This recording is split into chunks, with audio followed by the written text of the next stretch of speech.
So today we're going to tie an egg pattern, a simple glow bug egg pattern. So before we tie this fly, I want to make sure I have some UTC 70 denier thread or similar in red. And I'm going to start my fly like this on the hook.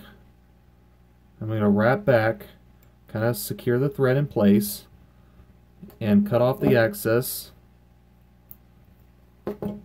And once you cut off the excess, then you keep going to about where the bend is. Oop. And I'm going to wrap back up.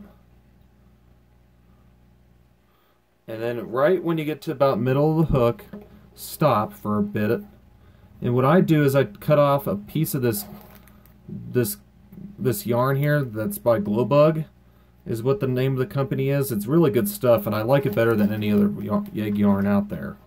Works quite well. And what I do is I take this egg yarn here, I'm going to put it on top, and kind of make a parachute post out of it. We want to make sure we make a couple quite a few wraps over the top like that, and pull it straight up on both sides. And then what you want to do is,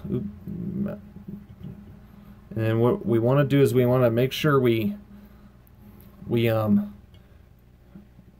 do many wraps around the base of the post.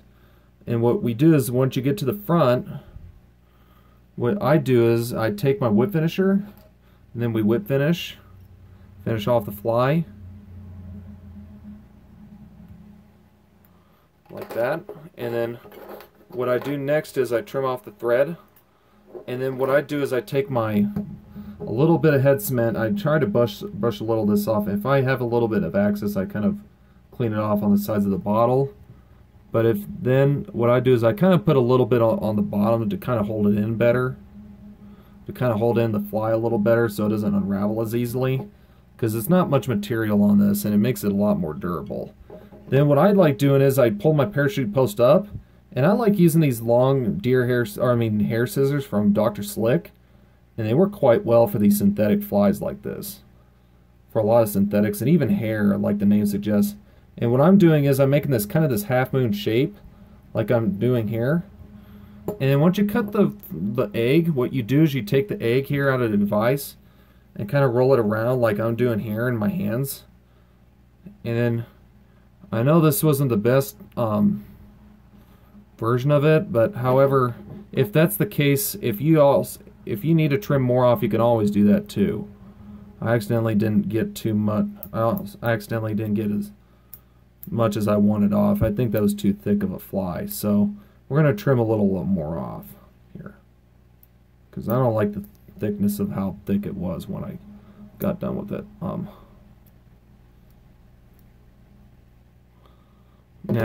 Now let's see what it does.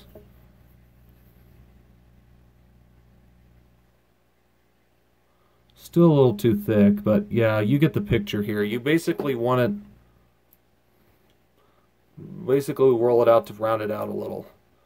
And basically what I'm doing is, if it's too thick like I have it here, it's still a little too thick, you can just trim it away like I'm doing now.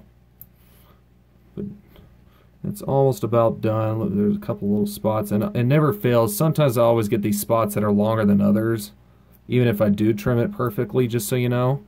If they're longer than normal, just trim it out to length, to the rest of the length of the fibers. And that's it. That's how you tie an egg pattern. Very simple and easy fly to tie, good for murky water. Not only that, but I also use this a lot whenever the fish are spawning. But yeah, that's it. That's how you tie an egg pattern. Thanks, guys.